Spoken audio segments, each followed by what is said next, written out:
안녕하십니까. 정책특강 두 번째 시간입니다. 한국식 나치즘, 유신독재 부활 정책특강 시작하겠습니다. 오늘은 그 두 번째 시간이고 유신독재 부활, 한국식 나치즘이 출현한 배경에 대해서 말씀드리겠습니다. 저는 우리사회연구소의 곽동기 상임연구원이라고 합니다. 한국식 나치즘이 출현한 배경에 대해서 오늘은 주로 말씀드리도록 하겠습니다. 이른바 한국식 나치즘. 나치즘은 저희가 알고 있는 그 파시즘의 극단적인 행태로서 지난 1930년대 전 세계 2차 세계대전을 앞두고 그 29년도의 경제 대공황의 국면에서 세계 자본주의가 위기에 빠져 있던 그러한 상황에서 태동했던 정치 사조였다, 이렇게 말씀드릴 수 있겠습니다. 그 당시에 독일의 나치즘이 태동했던 독일의 사회경제적 처지를 좀 살펴볼 필요가 있습니다. 나치가 집권하게 된 독일 사회의 배경을 보게 된다면 먼저 독일이 1차 세계대전에서 패배를 하게 되면서 그들이 가지고 있던 해외 식민지를 모두 다 잃어버리고 연합국 세력에 대한 천문학적인 배상금을 물렸던 베르사유 체제를 체결할 수밖에 없었던 그러한 상황을 볼 수 있습니다. 1918년에 끝났던 1차 세계대전은 독일에게 막대한 전쟁 배상금을 물리게 되었는데요. 그 과정에서 독일은 그 전쟁 배상금을 물리기 위해서 독일의 마르크화를 대량으로 무단으로 찍어냈으며 그 과정에서 사실상 독일 경제가 정지되는, 그래서 독일의 화폐 가치가 거의 하락해서 사진에서 보시는 바와 같이 길거리에 쓰레기 조각으로 전락하는 그러한 초인플레이션 현상을 겪게 됩니다.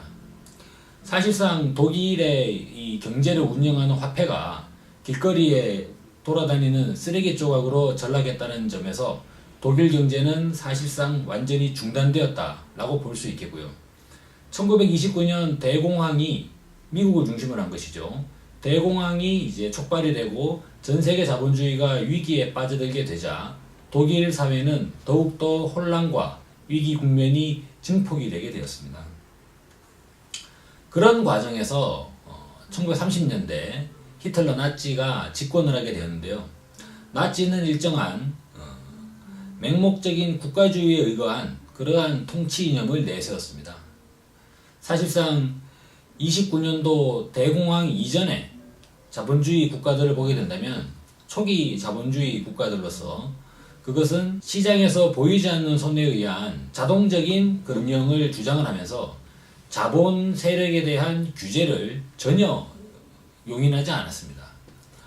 하지만 29년 대공황 이후에 세계 각국들은 급격하게 늘어나는 그러한 경제 공황들을 해소하기 위한 측면에서 정부가 적극적으로 개입을 하게 되는데요.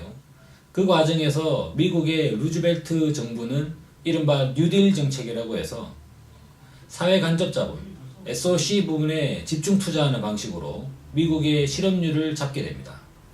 독일에서는 집권한 나치가 국가주의를 제기하게 되면서 국가 주도의 경제 발전을 제시하게 되고 국가가 전면적으로 경제 운영에 개입을 하게 되면서 독일 국민의 실업률을 잡게 되고 그리고 독일의 경제를 표면적으로 안정화시키게 됩니다. 그런데 그러한 측면은 본질적으로 봤을 때 국가가 강압적인, 국가가 중심에 나서서 독일의 이익을 우선한다는 그러한 명목 속에서 독일 국민들의 개개인의 요구를 무시했던 그러한 과정으로 볼 수 있습니다. 그런 점에서 나치즘은 전체주의이고 그리고 나치가 그들의 정책을 계속적으로 유지할 수 있기 위해서 기본적으로 해외 군사 팽창, 그래서 유럽 국가에 대한 오스트리아 합병이라든지 라인란트의 군대 진주와 같은 그러한 이제 군사적 충돌과 군사적 위기를 계속적으로 조장해 왔기 때문에 그런 점에서 나치즘은 군국주의적 경향을 띈다, 이렇게 말씀드릴 수 있겠습니다. 또한 나치즘은 그들 국가 내부의 독일인들을 하나로 결속시키기 위한 측면에서 사실상 좀 경도되고 왜곡된 방법을 사용했습니다. 그것은 바로 유태인에 대한 극단적인 배회 정책을 실시하면서 유태인 탄압에 나서게 됐던 것이죠. 이것을 가능하게 하기 위해서 히틀러는 게르만 민족 우월주의를 내세우면서 독일 민족이 전 유럽을 지배해야 된다라는 그러한 독단적인 정치 이념을 유포하게 되면서 전체 독일 국민들을 광기에 그러한 파시즘으로 몰고 갔던 것입니다. 지금 시기에 와서 지난 1930년, 1940년대에 인류사에 씻을 수 없는 그러한 상처와 아픔을 주었던 독일의 나치즘을 되돌아보는 것은 오늘날 제기되고 있는 미국의 경제위기, 세계 경제위기가 지난 30년대의 그런 위기 국면과 크게 다르지 않기 때문입니다. 지난 2008년도 제기됐던 미국발 금융위기로 인해서 미국의 독점 자본들은 심각한 경제적 손실을 야기했습니다. 현재는 그러한 경제적 손실들을 제3세계들과 전체 60억 인류에 대한 새로운 경제 수탈로서 그들의 손실들을 만회해 나가려고 하고 있습니다만 그런 과정들은 결과적으로 미국의 천문학적으로 늘어나고 있는 미국채라든지요. 그리고 미국 중심의 그러한 일방적인 경제 정책에 대한 주변국들의 반발 요인들을 사게 되면서 사실상 현재 미국은 자기 경제 위기에 대한 해법을 찾지 못하고 있는 상황입니다. 특히나 미국은 지난 시기에 폭발적으로 늘어나는 미국채를 소화해내기 위해서 연방정부의 부채 상한선을 그것을 확대하는 과정에서 재정 지출을 줄이기 위한 면에서 예산안을 자동적으로 감축하게 되는 이른바 시퀘스트를 민주당과 공화당이 합의했던 바가 있습니다. 올해부터 발동된 미 연방정부의 시퀘스트의 규모는 대략 850억 달러로 이야기되고 있는데요. 이 가운데 절반가량이 미국의 국방예산 부문에 집중이 되고 있습니다. 그런 점에서 미국은 해외 군수 부문에 그리고 해외 파병 군 부대를 제대로 유지하고 그들의 군사훈련을 정상적으로 진행하기 어려운 그러한 상황으로 계속적으로 빠져들고 있다 말씀드릴 수가 있겠습니다. 하지만 미국의 패권 위기에는 미국의 경제 위기만 있는 것이 아닙니다. 21세기에 들어오게 되면서 미국의 핵독점 체제는 본격적으로 붕괴하기 시작하고 있습니다. 물론 지난 냉전 시기에 소련도 핵을 보유했었고 중국도 핵을 보유했습니다. 지난 90년대에는 제3세계 국가들 중에 인도와 파키스탄도 핵을 보유했습니다.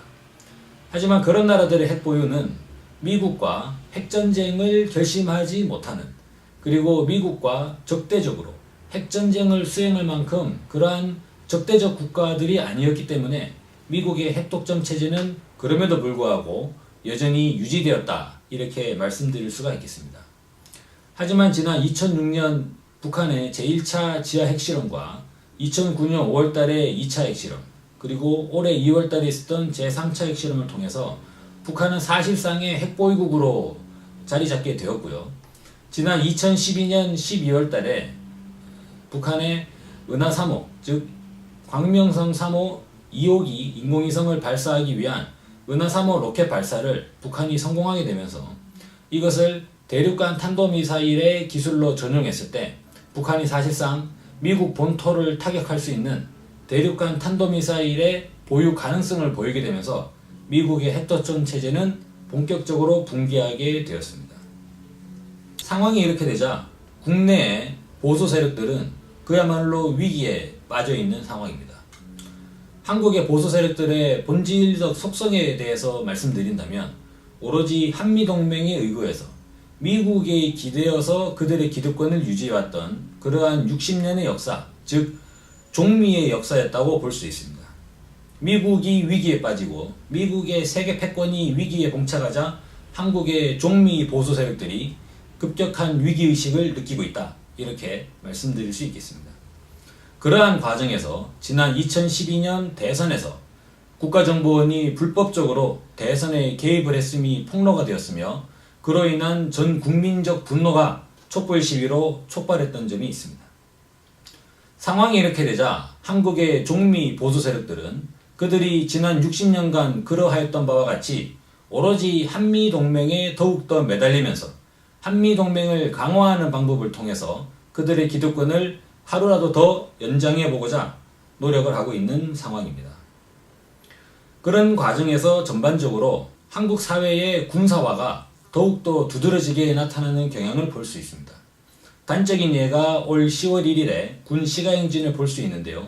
이 과정에서 박근혜 정부는 10월 1일이 한미동맹의 60주년이다 라는 점을 부각을 시키면서 군 시가행진 과정 속에서 한국군이 보유한 군사 무기들을 전면적으로 공개하면서 한반도의 군사적 긴장을 더욱더 촉발시켰던 것입니다. 하지만 이러한 한국 보수 진영, 즉 종미 보수 진영의 위기의식과 지난 30년대의 독일 독점 자본의 위기의식이 똑같다고만은 말씀드릴 수가 없습니다. 사실상 현 시기에 나타나고 있는 한국 보수 진영의 위기는 한국의 보수 진영의 패권의 위기가 아니라 미국의 세계 패권의 위기에서부터 출발하고 있기 때문입니다. 그리고 한국의 종미 보수 세력들은 그들의 기득권을 유지하기 위한 방법으로도 모색하고 있는 것이 그들 스스로 전면적으로 나서는 그러한 하나의 세력화가 아니라 미국과 철저히 조율된, 즉 한미동맹을 강화하는 방법을 통한 미국에 의한 국방 강화를 추구하고 있다는 점입니다. 하지만 분명한 사실은 미국은 큰 나라이며 한국은 크지 않은 나라입니다.